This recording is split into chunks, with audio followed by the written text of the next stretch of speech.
India में इस वक्त हजारों multi level marketing companies operate कर रही हैं, जिसमें से कुछ जेन्युइन है और बहुत सारी ऐसी कंपनीज हैं जो कि स्कैम कर रही हैं। इनफैक्ट पास में भी ऐसी बहुत सारी कंपनीज हैं जिन्होंने पब्लिक के साथ में बहुत बड़ा स्कैम किया, उसके बाद में या तो वो कंपनीज बंद हो गई या उनके जो ओनर्स थे उन्होंने सारा पैसा इकट्ठा किया पब्लिक का और वो भाग गए। मैं आपको एक रियल लाइफ एग्जांपल देता हूं, उससे आप ज्यादा अच्छे से समझ पाएंगे। फॉर एग्जांपल, एक कंपनी है जहां पर 10 लाख लोगों ने ज्वाइन किया हुआ है, उसकी साल की टर्नओवर है 100 करोड़। वहां पे अलग अलग तरह के प्लान्स होते हैं। कहीं पर होता है कि आपको आगे 3 लोगों को ज्वाइन करवाना है, कहीं पर होता है बाइनरी प्लान, यानी कि आपको आगे 2 लोगों को ज्वाइन करवाना है। इसके अलावा वो इंसान बताता है कि मैं कितना पैसा कमा रहा हूं इस कंपनी से, जो लाखों में नहीं होता है बल्कि करोड़ों में होता है। यानी वो इंसान स्टेज पर आकर के सबके सामने बोलता है कि मैं महीने का 1 करोड़ रुपए कमा रहा हूं इस कंपनी से, और लोग वहां पर बैठ करके तालियां बजाते हैं। तो वहां पर बैठ करके तालियां नहीं बजानी है, बल्कि उस इंसान से ये पूछना है कि आपके से और कितने इस कंपनी में। ये पूछना क्यों जरूरी है? क्योंकि वो पैसा वो जो इंसान कमा रहा है वो आपकी जेब से आने वाला है। तो अब सवाल ये उठता है कि क्या सारी मल्टी लेवल मार्केटिंग कंपनीज जितनी भी है वो सब फ्रॉड है? ऐसा नहीं है, कुछ कंपनीज जेन्युइन भी है। लेकिन अब इस फर्क को कैसे किया जाए कि कौन सी कंपनी जेन्युइन है और कौन सी फ्रॉड है?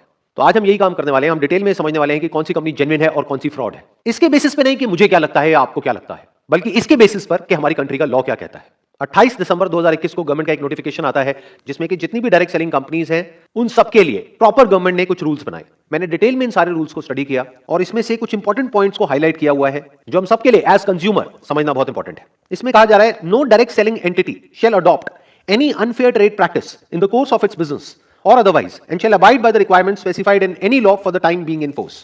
इन अदर वर्ड्स, वो कंपनी जो भी आपको कमिट कर रही है अपने प्रोडक्ट्स या सर्विसेज को सेल करने से पहले या उस कंपनी को ज्वाइन करने से पहले, उसके बाद में उस कंपनी को उन सारे कमिटमेंट्स को पूरा करना ही पड़ेगा। अपनी एडवर्टाइजिंग के थ्रू या अपने डायरेक्ट सेलर नेटवर्क के थ्रू या किसी भी तरीके से वो कंपनी कोई भी किसी भी तरह का गलत कमिटमेंट करके आपको ज्वाइन नहीं करवा सकती है। अगर ऐसा वो कंपनी कर रही है तो इन रूल्स के अकॉर्डिंग वो बिल्कुल गलत है। अगेन एक बहुत इंपॉर्टेंट पॉइंट है यहाँ पर, every direct selling entity shall ensure that the advertisements for marketing of goods और services are consistent with the actual characteristics, access and usage conditions of such goods and services. इसका मतलब यह है कि वो जो डायरेक्ट सेलिंग कंपनी है या जो उसका नेटवर्क है डायरेक्ट सेलर्स का, उसमें से कोई भी ऐसा कोई भी एडवर्टाइजमेंट नहीं दे सकते कहीं पर भी जहां पर कि उस प्रोडक्ट को, उस सर्विस को या उस कंपनी का जो भी प्लान है उसको बहुत बड़ा चढ़ा करके दिखाया जा रहा है कि वो है कुछ और उसको कुछ और ही दिखाया जा रहा है।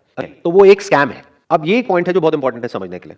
अ direct selling entity which explicitly और इम्प्लिसिटली, मतलब कि डायरेक्टली या indirectly, vouches for the authenticity of the goods और सर्विसेज सोल्ड और guarantees that such goods or services are authentic shall bear the liability in any action related to the authenticity of such goods or services. मतलब कोई भी direct selling company या उसके साथ में जो भी लोग जुड़े हुए हैं वो ऐसी कोई भी गारंटी नहीं दे सकते हैं या कोई भी ऐसा क्लेम नहीं कर सकते हैं जिसको बाद में वो पूरा ना कर सके।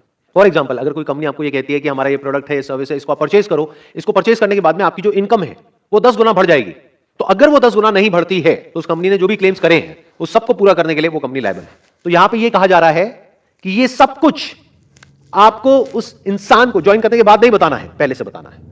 इसमें एक बहुत इंपॉर्टेंट क्लॉज है जिसको बहुत सारी कंपनीज वायलेट कर रही हैं खुलेआम। मतलब कि ऐसे बहुत सारे डायरेक्ट सेलर्स हैं या डायरेक्ट सेलिंग कंपनीज हैं जो बोलती हैं कि हमारी अनकंडीशनल मनी बैक गारंटी है, और बाद में जब आप उस कंपनी के साथ में एग्रीमेंट साइन करते हो तो वहां पर बहुत सारी कंडीशंस होती हैं। तो इसका मतलब क्या हुआ? कहा कि जो मनी बैक गारंटी है वो अनकंडीशनल है, जबकि एक्चुअल में जब एग्रीमेंट की बारी आई तो वहां पर बहुत सारी कंडीशंस हैं कि पहले आपको ये करना पड़ेगा, फिर ये करना पड़ेगा, फिर ये करना पड़ेगा, फिर ये करना पड़ेगा, तब जाकर के आपके पैसे आपको वापस होंगे। ये गलत है, ऐसा आप नहीं कर सकते हो। सिंपल वर्ड्स, यहां पर क्या कहा जा रहा है कि आपके ऊपर किसी भी तरह का कोई भी प्रेशर नहीं होना चाहिए उस कंपनी के प्रोडक्ट्स या सर्विसेज को सेल करने के लिए या आगे किसी को मेंबर बनाने के लिए। अगर आप उस कंपनी के प्रोडक्ट्स या सर्विसेज से पूरी तरह से सेटिस्फाइड हो तभी आपको रिकमेंड करना है आगे और लोगों को उस कंपनी को ज्वाइन करने के लिए। अगर ऐसा एक्चुअल में हो रहा है तो वो कंपनी जेन्युइन है, लेकिन अगर ऐसा नहीं हो रहा है तो वो एक स्कैम है। ऐसी बहुत सारी चीजें हैं जो बहुत सारी एमएलएम कंपनीज में होती है, जो हो सकता है लीगली सही है लेकिन एथिकली बिल्कुल गलत है।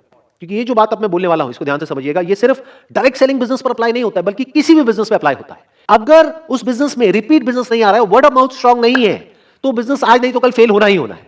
Word of mouth not of the money that a person can earn from that particular company, but word of mouth of the products and services offered by that particular company. Word of mouth इस चीज का नहीं कि उस company से लोग कितना पैसा कमा रहे हैं, बल्कि इस चीज का कि उसके प्रोडक्ट्स और सर्विसेज कितने अच्छे हैं। अगर एक्चुअल में उस कंपनी के प्रोडक्ट्स और सर्विसेज अच्छे हैं कॉम्पिटिटिवली प्राइस में,